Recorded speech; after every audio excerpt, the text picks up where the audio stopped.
Good day everybody, my name is Rico Schwarzkopf.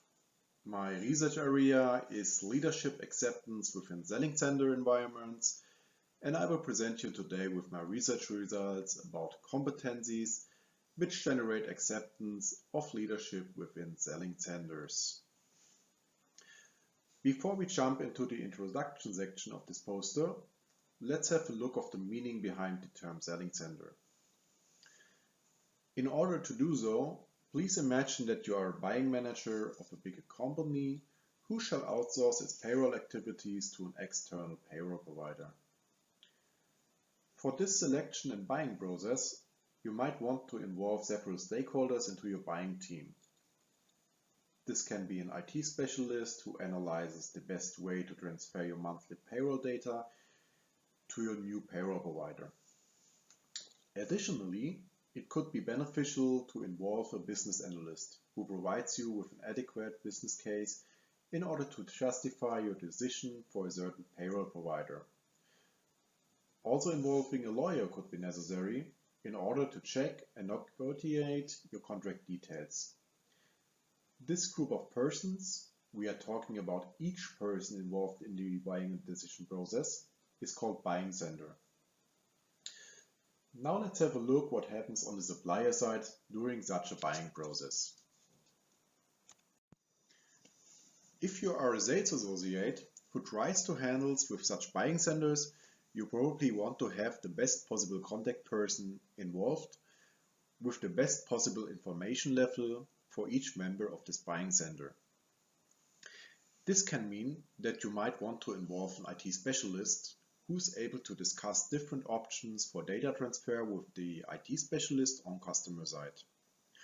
Also, a lawyer could be necessary if you want to change certain contract details and discussing on equal information level with the lawyer on customer side. This group of persons who are involved in the selling and negotiation process on supplier side are called selling center. In summary, a selling center maps the roles and competencies of a buying center and can be an important differentiation approach for you to your competitors. In today's business environment, these buying centers and selling centers are used more and more in order to make profound business decisions and consolidate resources and competences on both customer and supplier side.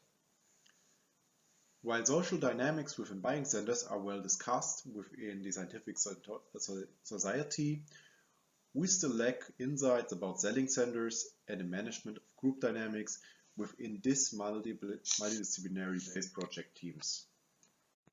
From my former experience as a global sales manager, however, I experienced heavy challenges in managing exactly this social dynamics within selling centers.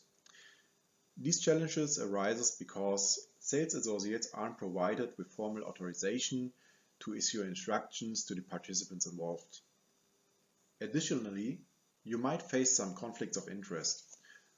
One potential conflict of interest could be that you need certain changes within the contract details and the lawyer involved in your selling center is instructed to deviate only as low as possible from the standard contract. This is also the starting point where my research work begins. The goal was to provide sales departments, and in particular also sales associates, with applicable tools to be in the driver's seat during such sales processes. I've tried to search for an option how to lead the participants involved in the selling center without having formal authority.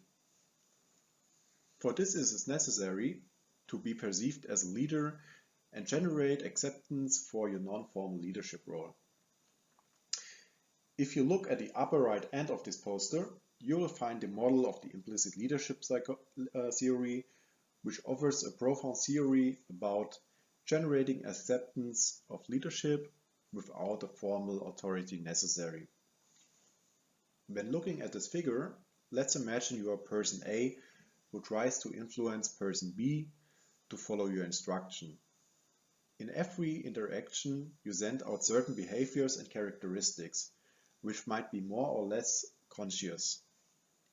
If these signals are recognized by person B, he or she will make a decision whether to perceive you as a leader or not.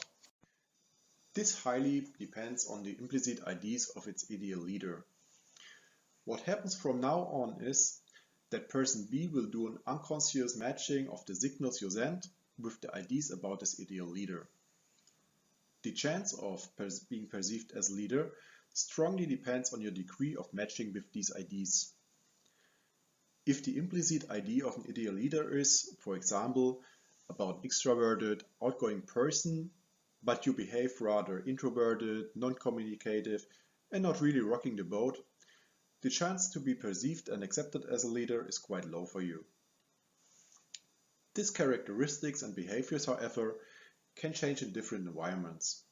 This means an ideal leader of a selling center doesn't necessarily equal an ideal leader within an IT department. Or let's go even one step further. An ideal leader within a business environment might even totally differ from an ideal leader within a military organization. What the overall study actually did was to identify a broad range of factors which can be assigned to the IDs of an ideal leader within selling centers. In total, 94 factors could be identified, which consists of different category clusters like framework conditions, leadership style, different ways to issue instruction, or even personality traits. In today's poster session, we are talking about competencies of an ideal leader within selling centers. The benefit of competencies is that we can influence them on several ways like coaching, training, or learning by ourselves, while this is even harder with framework conditions or nearly impossible with personality traits. As a research method, my choice fell on semi-structured face-to-face interview sessions.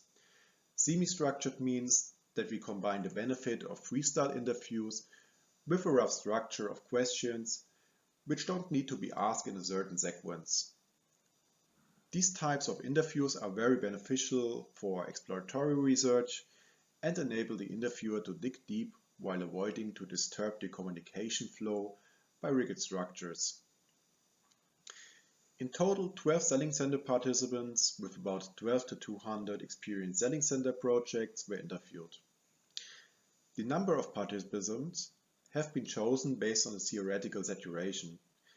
This means that with the 12 interview participants, no further knowledge could be gained. The evaluation of the interviews was done by applying a qualitative content analysis, which is a rule-based approach explained in the eponymous book by the author Philip Meyring.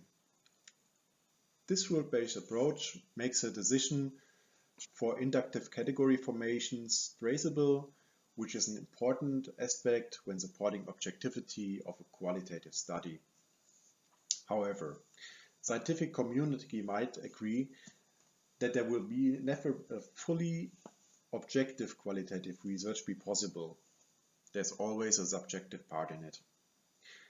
Another quality criteria was checking the semantic validity, which describes the process of reassignment of interview content into the induced categories in order to test ambiguities. Also, an intracodal reliability test has been made, which describes a reanalysis of interviews after time periods for about 7 days to check the stability of categories derived from the interview content. So in total, 6 categories could be derived, which refer to the cluster of competencies. The first of the 6 categories is conceptual analytical competence. This means that a sales associate should have conceptual skills, being able to prioritize, being structured, and having analytical skills. The second category was social communicative competence, which summarizes empathy, ability to motivate, or strong communication skills. The third category was technical methodical competence, which in terms of sales consists of technical understanding, sales competence, knowledge about the product portfolio, and professional work experience within the respective industry. Competence number 4 was conveying competence, which means that the sales associate is being able to transfer information and knowledge in an efficient way. The fifth competence was dealing with criticism and error competence. This competence describes how honest the sales associate is when handling with errors or lack of knowledge. If he or she is able to receive critique from selling center participants involved, or is being open to learn from his own failures during a sales project. Now let's come to the sixth and last competence. This is management competence, which refers in particular on the ability to plan projects, control these projects, and delegate tasks within these projects. So what we have discussed today is a preliminary study part of the overall study. This means that the original study consists also of a quantitative questionnaire part, which empirically proves result on a larger sample. As in total, 94 factors were identified, which are too much for a questionnaire, a frequency analysis was used to identify the 12 most important factors for the sample of the study and use it for the quantitative part. So there's still a lot of research potential open. By the way, on the middle below this poster, you can also see such a frequency analysis of codes and participants. I really enjoyed giving you this introduction to my research topic and hope it was also interesting for you. In the upper left end of the poster, you can see my contact details, so please don't hesitate to get in touch for further questions or also to connect with me. So this is the end of my poster session. I wish you a lot of fun and further interesting insights on today's conference, and thank you for your participation. Goodbye.